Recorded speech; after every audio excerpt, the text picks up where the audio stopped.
They were texting me that I forgot to press play. Anyway, as I was saying, so even these people are questioning whose role it is to make these decisions. If you think about it, studies like these, they show the need to break down the perceived line between thinker and that dangerous word that she has there, practitioner. This idea that as a teacher, I put in practice what has been conceived by other scholars, and bring to each teacher into the full perception of his and her power and responsibility, including our biases, including our values. And is there really a difference if we think about it? Because I'm very biased towards democracy. That kind of value is something that I'm definitely biased towards. And that is not necessarily wrong as long as you own it, as long as there's ownership of it, and also including their teaching goals. Now, one of the things that they include in their studies, and I'm not going to go in depth in it, but one of the things they include that I found very interesting is scaling teachers. They scaled teachers' answers, and they divided the scales in their study between what they called paternalist, and liberal. And those are not necessarily, and this is something that we're going to show, it's not necessarily liberal, good, left-wing progressive, and paternalist, bad, conservative. We'll see that it's not exactly necessarily like that. However, yes, in the first you have the idea of norms of society, of general moral values, including human rights, for example. In the liberal scale, you will find things like any question has more than one answer, which is a very interesting and very valid issue. And values are a matter of personal choice. Therefore, they are not to be taught. Interesting. So these are, of course, the extremes of the scale. And then they try to place the answers somewhere in the midst. You can have a look at their exercise. Of course, another interesting angle is the perception of self and of place. And I don't want to go into that today, but I had to include here a little bit of Susan Hsu. She'll be with us tomorrow, a little bit of her work on these issues and on this, this perception of self and place as being global and as being globalist to some extent, and this attention to what she calls the hybrid space, this idea that I'm taking for granted that things are in a certain way, and how can we deal with bringing in what she calls this holistic account of global education, including various perceptions, without falling into moral relativism, complete moral relativism. But it seems to be that we are in a dangerous ground, right? I don't want to go specifically into this topic, but overall and through this afternoon, there comes the perception that literature seems to be something dangerous, right? Why? Why is it simultaneously so dangerous and so appealing? Why are we consistently saying we need to get children to read? You listen to this being said by teachers from the North Pole to the South Pole, from every extreme. There's always, they need to read more. I want them to read. But then I'm scared of what they read. It's interesting. It makes sense. Look at what this author, it's just a curiosity, but look at what Pat Conroy says here. The world of literature has everything in it, and it refuses to leave anything out. This is very important, right? It refuses to leave anything out, including that which I may want to try to leave out.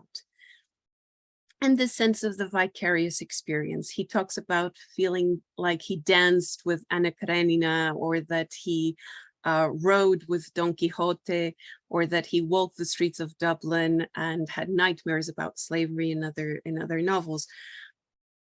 But when we get to this, we have vicarious experiences, and those vicarious experiences may, particularly at certain stages, include vicarious decision-making.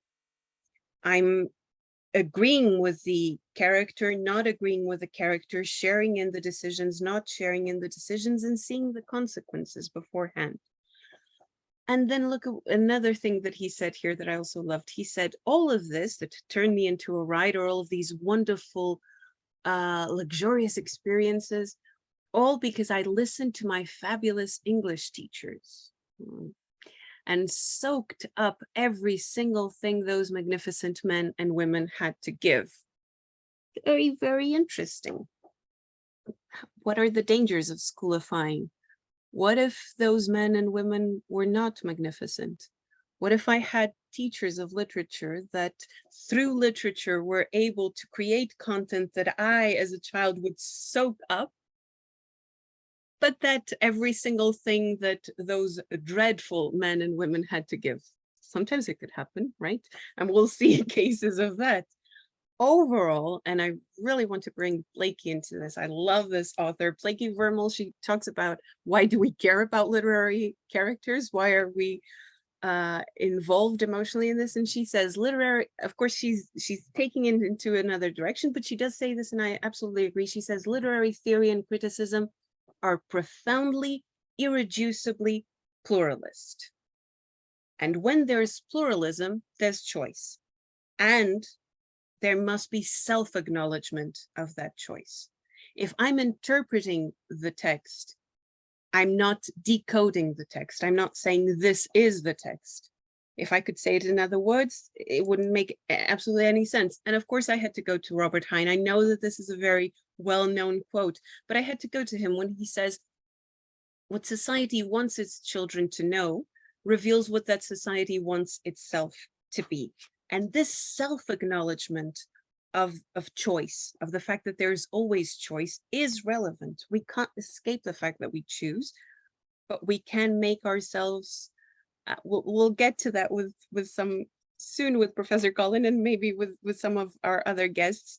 We'll be traveling into that, because at the same time, that what society wants itself to be, not what it is, but what it wants to be, how ideological is that? How can literature turn the tables and subvert this initial intent when in school settings? Can it take it in a different direction? Can we really promote critical thinking and freedom of thought, whilst at the same time promoting what a group considers to be positive values? And again, I do feel that that is a significant part of education. I want education to convey democracy and human rights. But I know that I choose to want that. I don't feel that that is a necessity. That is a choice, and a very good choice. And in that sense, I'll have to go to Professor Colin. I'll have to go to Professor Ross Colin in a conversation with this article / conversation is absolutely delicious. I totally recommend it.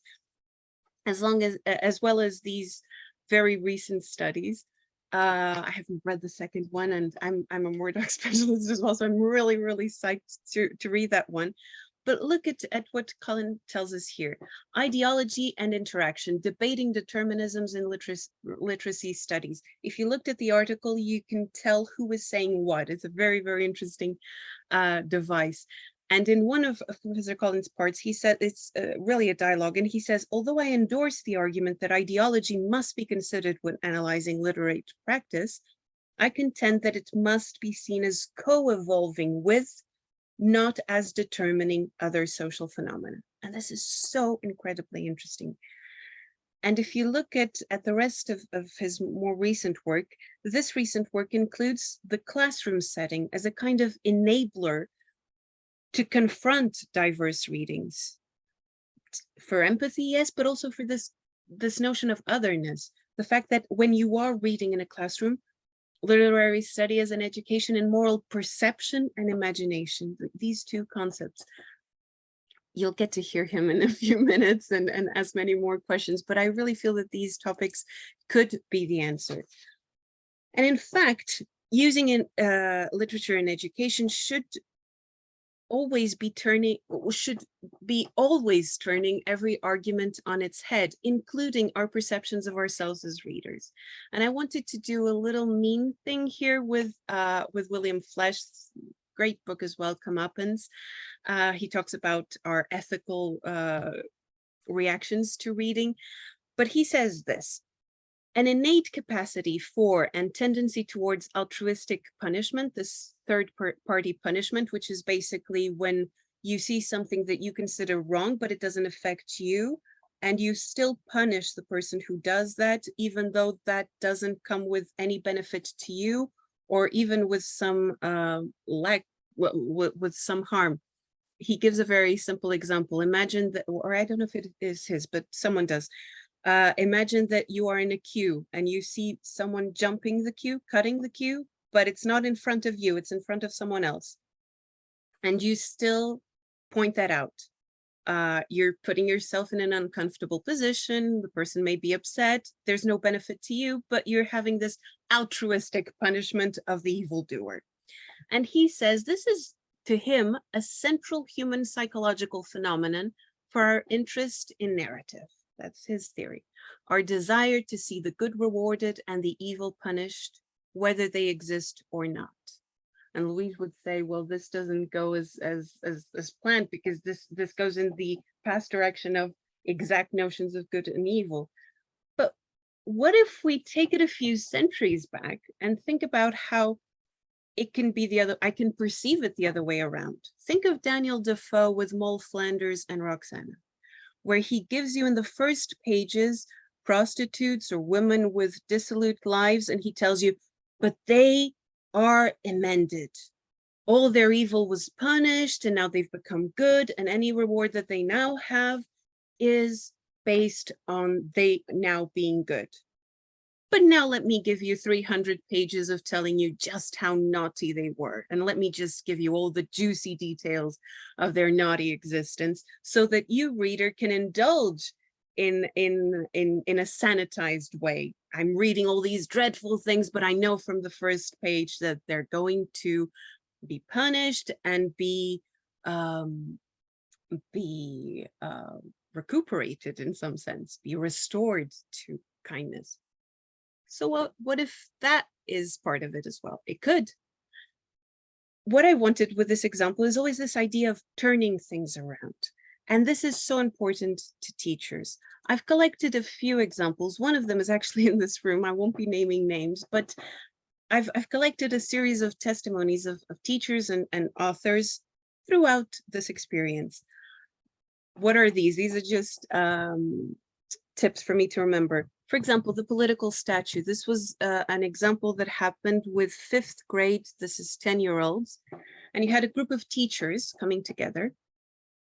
And they were debating that one of those teachers, a 60-year-old woman, so nothing about being young and revolutionary. She was a 60-year-old woman who wanted to use a text by an absolutely canonic author, António Torrado, a conventional Portuguese children's author.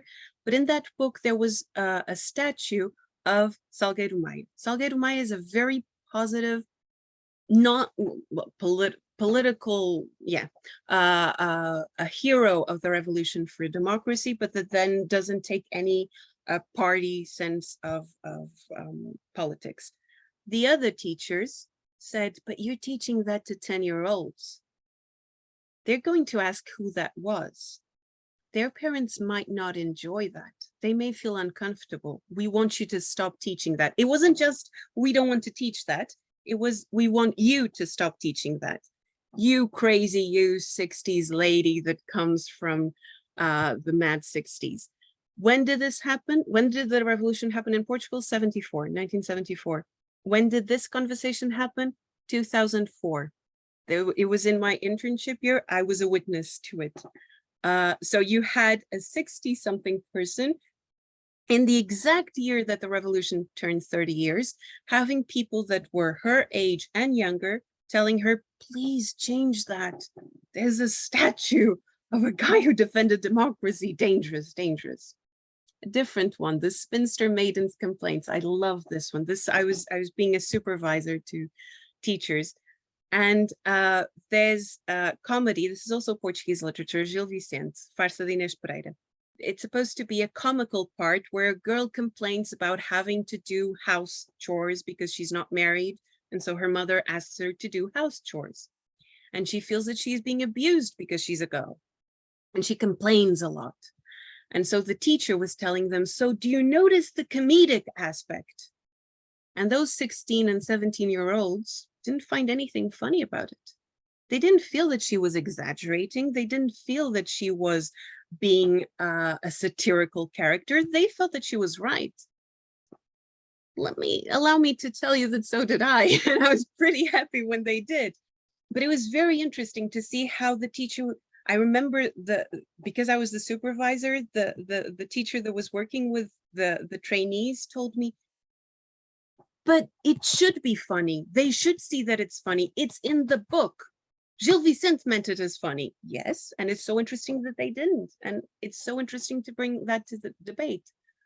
Golding and Potter, I'm not going to go too far into that, but with Golding, you have William Golding with Lord of the Flies, putting the children being these potentially wild and vicious characters, the idea that we can be evil as children.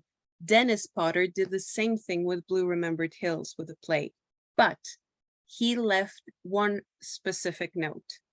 Whoever stages my play about children who kill inadvertently but through cruelty one of their friends, whoever stages this play has to stage it using adult actors. Why? Because children are just too cute.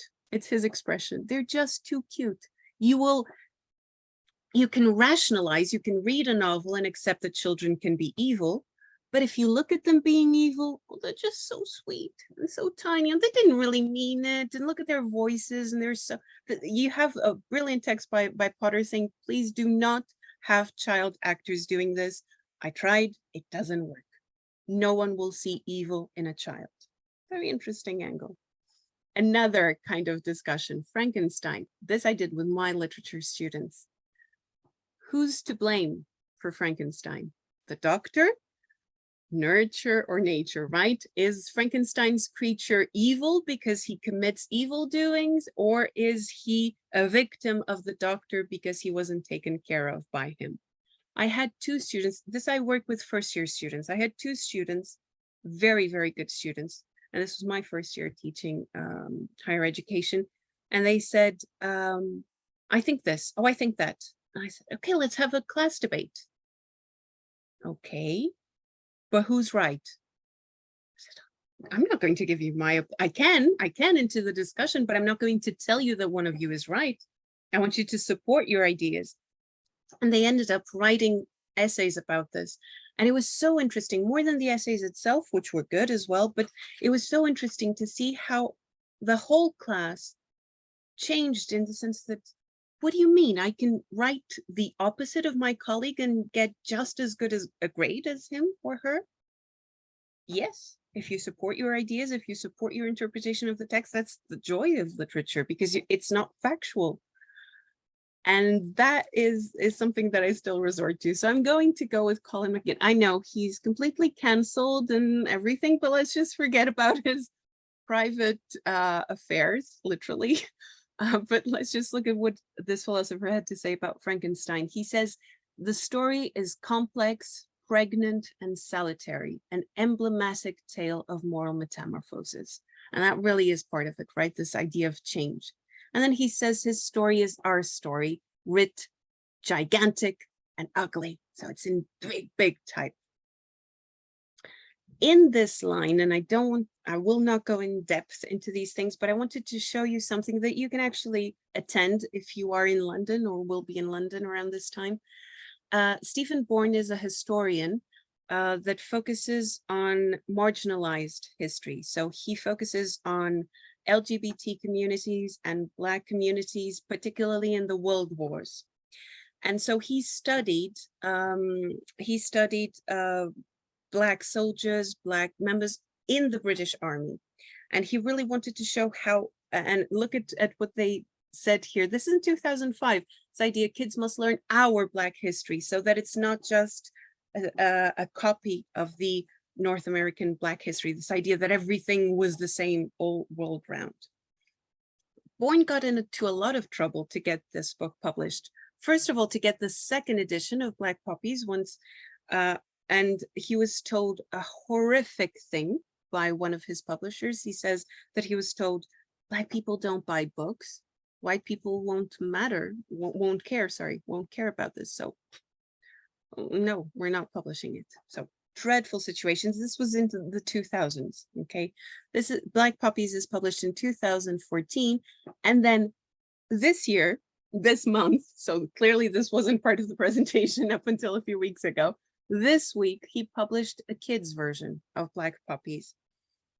And it was very interesting to me. I heard an interview and he says that he's already taken the story, although not the book, but he's taken the story to schools, and that he felt that because he retrieved some stories, a lot of stories of racism, of course, but a lot of stories of interracial camaraderie, pictures of people standing side by side as equals, and learning about people that remained friends for decades. And he retrieved all that information. And he says that when he took those stories to school, he felt that that the children reacted even more, because this is his expression, it empowered them, both Black and, sorry, this is the author, both Black and white students, because it was a history that they felt they could relate to, rather than this blanket version of history. It's a very interesting text. Again, I'd love to go in depth. I know I can't.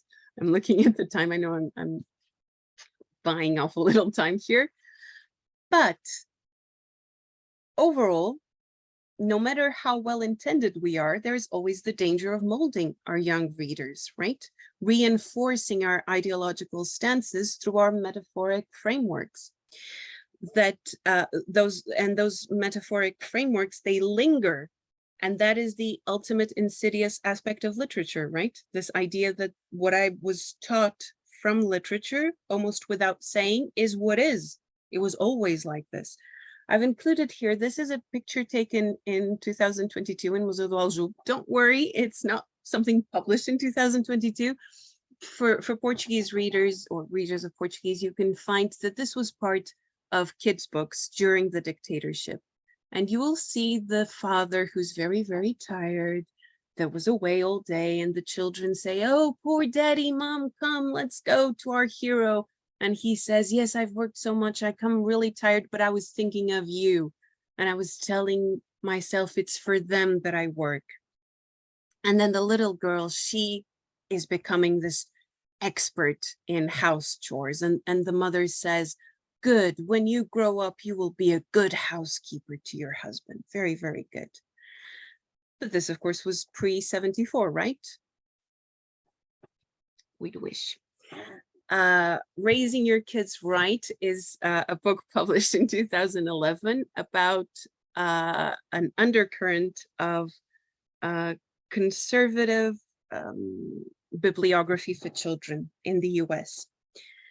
I've cut this excerpt here. They say that in the final analysis, this is part of the text, it's not part of the cover at all. In the final analysis, the political influence and social impact of these books ultimately remains to be told. For example, one of those books that you find here to the right is something called Truax, which is an adaptation or a response to Lorax. You know, Lorax, Dr. Seuss' story about in the environment, protecting the environment. So apparently someone published a book called Truax about a worker in the wood industry. And the poor man is being so abused because everyone thinks he's bad and he's not. And so he explains to the trees why it's so relevant that we have the wood industry.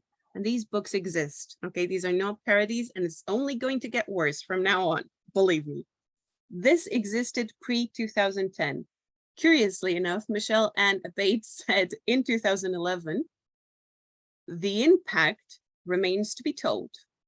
Only future elections, curious choice of words, will reveal the comparative success or relative failure of messages contained in these texts. Now, I don't want to be oversimplistic, of course, that's not it, but it's interesting to know that these kinds of endeavors are still being carried out.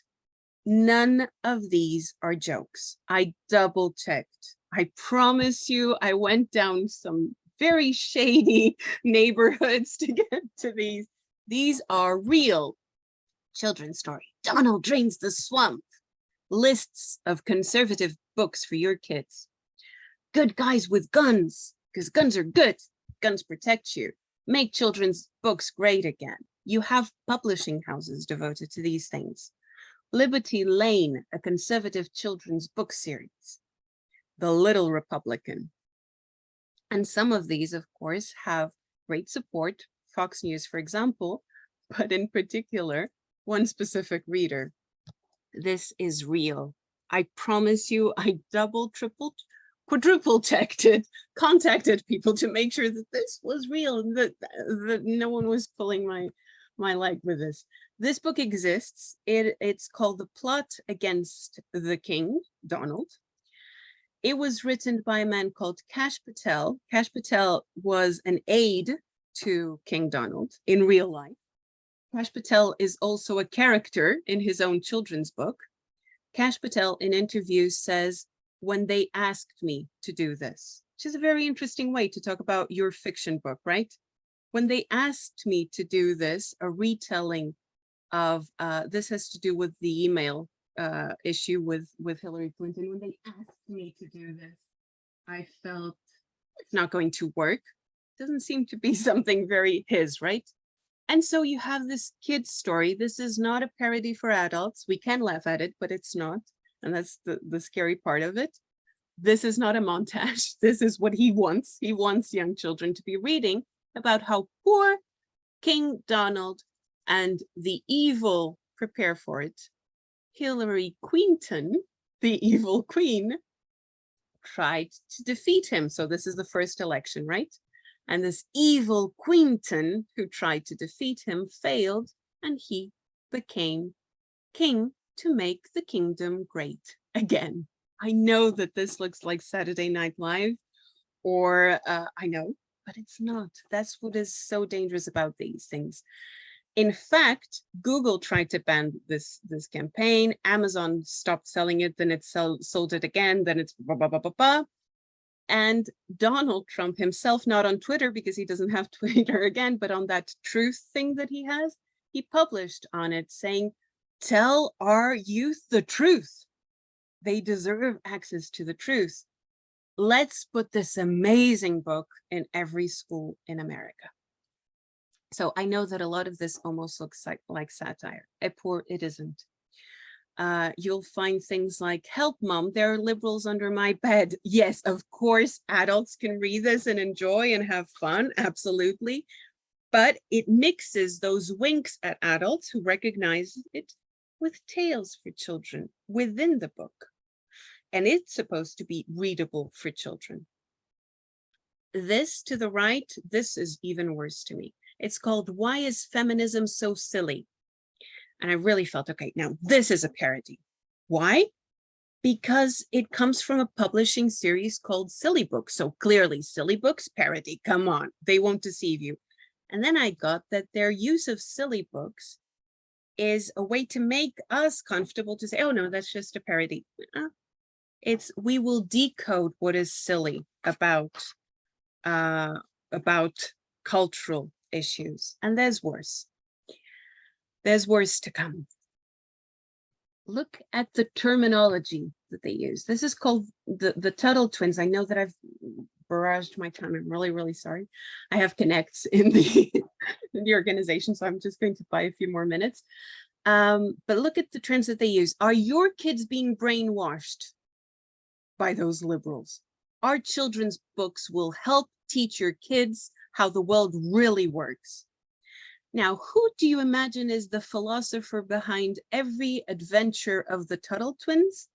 Think of an American philosopher. And a woman at that, so very, very progressive, a woman philosopher, why not? Yes, these books are all inspired by Ayn Rand. They are all inspired, and they debate things like the market, Leviathan crisis. Yes, they have these adult references that the children won't understand, just like Disney does in certain films, but they are still directed at children. Okay, these are not adult parodies. And on the other side, of course, you have the liberal opposition, right? This full-on reaction. I love these two cartoons where you get the parents being really worried about children reading Ayn Rand. They don't worry about that version, but they talk about it. I also wanted to bring today, but I'm really going to wrap up. I wanted to bring today the transsexual issue, transsexual rights. You have these are real books, okay? You have children's books about gun ownership. You have children's books about culture wars. You have children's books about this elephant. Elephants are not birds. This elephant likes to sing. And so there is this vulture who is called culture. Yes, they literally call the vulture culture. And this guy says, you know what? If you like singing, you must be a bird. So if you like girl things, you may be transsexual. That's the thing, right? But of course he can't be a bird, but he gives him the elements to turn him into a bird. And so the whole book is about how ridiculous that would be. The same thing with Johnny the Walrus. And this gentleman, this Matt Walsh, is an activist. He puts himself as a character who's a zookeeper and who explains to the mother that she's not doing her child any good by allowing him to think that he's a walrus. He was read by a transsexual girl, this woman called Samantha Lux. Why is there this sign misspelled, sign of cancelled? Because he responded to her and he considered her cancelled because he felt that she was fighting his right of free speech. And I wanted to share this with you for one thing, because she says to him in these videos that go to and forth, she says, and babe, first, the language. Did you run this through a children's specialist, a children's book specialist? Because she considers that the language isn't understandable by children. And his response that he videotapes and broadcasts is, first, don't call me babe. Second, I did run through it as specialist. My book is selling very well.